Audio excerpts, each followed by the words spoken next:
Good morning students, ये video मैं शिवपुरी मध्य प्रदेश के स्टूडेंट्स के लिए बना रहा हूँ। जिस कोर्स में आप जाना चाहते हैं उसके स्पेशलाइजेशन के बारे में डिटेल डिस्कशन हम लोग यहाँ करने वाले हैं। अबाउट दी टॉप कंपनीज कौन सी हो सकती है, टॉप कॉलेजेस कौन सी हो सकती है आपके लिए, जिसके अंदर टॉप अच्छी सैलरीज कौन सी मिल सकती है, उसके बारे में डिटेल में डिस्कस करेंगे हम लोग यहाँ पे। अबाउट दी मोर एजुकेशन, हमारी क्लासेस चलती है मोर एजुकेशन नाम से, उसके बारे में डिटेल डिस्कशन करेंगे। तो चैनल को सब्सक्राइब कीजिए, वीडियो को लाइक कीजिए, बेल आइकन हिट कीजिए, जिससे आपको रेगुलर अपडेट्स मिलती रहेंगी। बाकी की वीडियो के अंदर सर आपको हमारे डिटेल्स दे देंगे। Thank you. ये वीडियो मैं उन स्टूडेंट्स के लिए बना रहा हूँ those who are planning for MBA का प्लान कर रहे हैं, टॉप 20 स्कूल से प्लान कर रहे हैं। उसके लिए एक एग्जाम लगता है कॉमन एडमिशन टेस्ट। इसके ऊपर बहुत डिटेल में डिस्कस करेंगे। आईएम्स तक कैसे पहुंचना है उसको अपन डिस्कस करेंगे।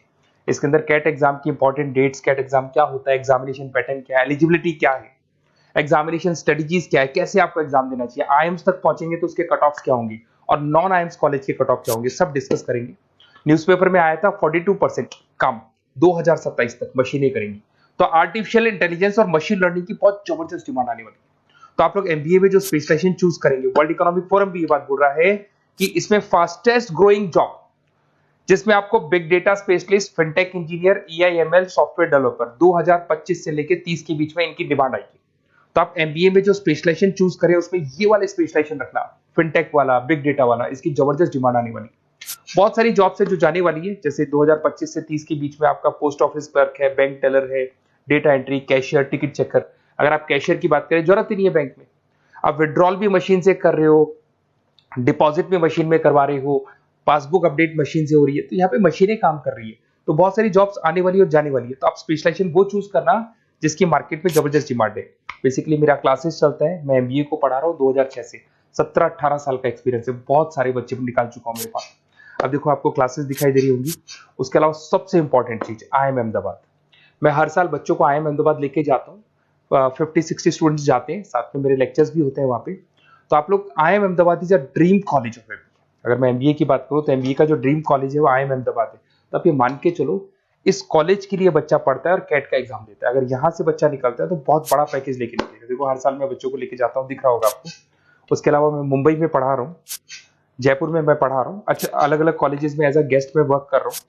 अच्छा, 2008 से मैं बुक्स भी लिख रहा हूँ। तो 2006 में पढ़ाना शुरू किया था, 18 साल हो गए, और 16 साल से मैं बुक लिख रहा हूँ। 2008-10 में बहुत सारी बुक्स लिखी है। मेरे वीडियोस भी हैं, आपको यूट्यूब पे वीडियोस मिल जाएंगे। मैं सैंपल्स आपको शेयर करूंगा जो जिसका रिक्वायरमेंट होगा। अगर आपको बेस्ट कॉलेज का रिक्वायरमेंट हो, या फिर कैट के लिए कैसे स्टडीज करनी है उसका रिक्वायरमेंट है, कि कौन कौन से कोर्सेज हैं कैट में, कहाँ पे आपको एडमिशन लेना चाहिए और किस तरीके से स्टडीज करनी है, कट ऑफ क्या जाएगा, तो उसके ऊपर आप डिस्कस कर सकते हो। मेरा नंबर है, इस पर कॉल कर सकते हो। बाकी मैं अगर क्लास में रहता हूँ तो आप मेरे को व्हाट्सअप कर सकते हो अपना name, number, city, state, course और कहाँ से आपको अपना एमबीए करना है और किस तरीके से कैट का प्रिपरेशन करना है। अब अपन आते हैं एक एक करके कैट के स्पेशलाइजेशन पे। What about CAT? देखो कैट का जो एग्जाम है वो आईएम्स लेता है, इंडियन इंस्टीट्यूट ऑफ मैनेजमेंट।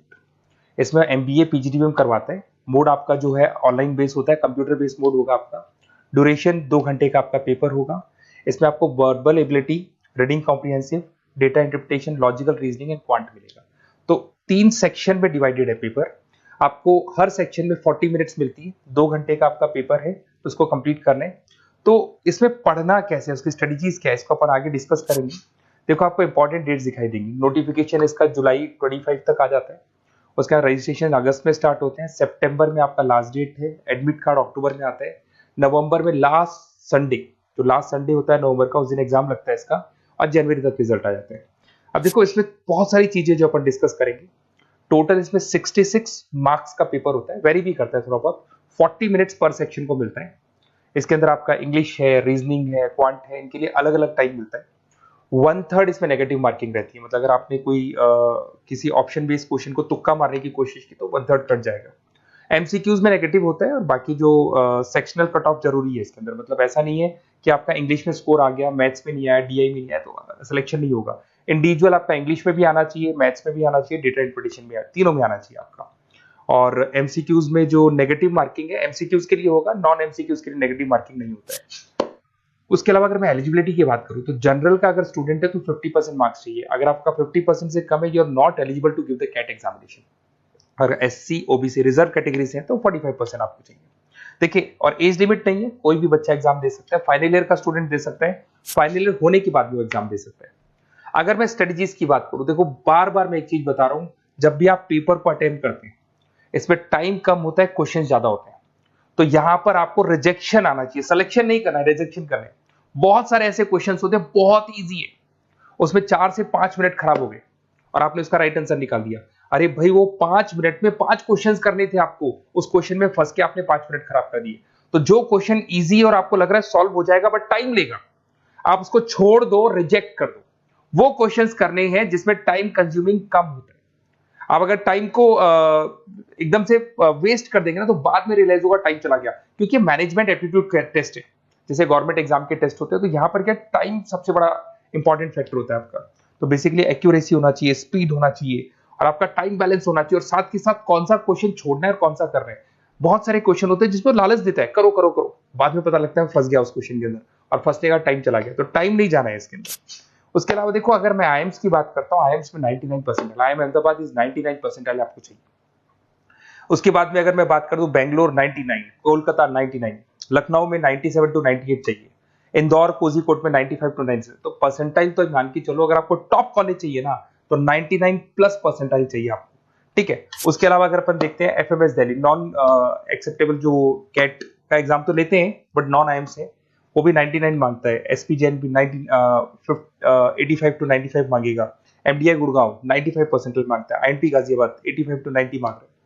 तो कॉलेजेस तो बहुत हैं, और ये मान के चलो आप 80 से लेके 99 के बीच में अगर आ जाते हो तो आपको टॉप 20 स्कूल्स मिल जाएंगे। अगर आईएम्स भी नहीं मिलता है तो उसके नीचे के स्कूल्स मिल जाएंगे। बाकी अगर इसको डिटेल में आपको डिस्कस करना है तो मेरा नंबर है, आप कॉल कर सकते हैं। अच्छा, उसके अलावा मेरा नंबर आपको दे दिया मैंने, अगर मैं कल क्लास में हूं या कॉलेज में और फोन नहीं उठाता तो व्हाट्सएप कर देना, अपन डिटेल में डिस्कस करेंगे सारी चीजें, और कहां से आपको कैट करना चाहिए, कौन सा इंस्टीट्यूट बेस्ट रहेगा वो भी मैं आपसे डिस्कस करूंगा, कौन से कॉलेज में आपका एडमिशन लेना चाहिए वो भी डिस्कस करेंगे, किस तरीके से आपको पढ़ाई करनी है, नोट्स कैसे मिलेंगे, वीडियोस कैसे मिलेंगे, सब डिस्कस करेंगे। Okay, best of luck for your CAT examinations. और कोई कॉलेज से रिलेटेड क्वेरी है तो वही आप मेरे को कॉल कर सकते हैं। Okay, best of luck.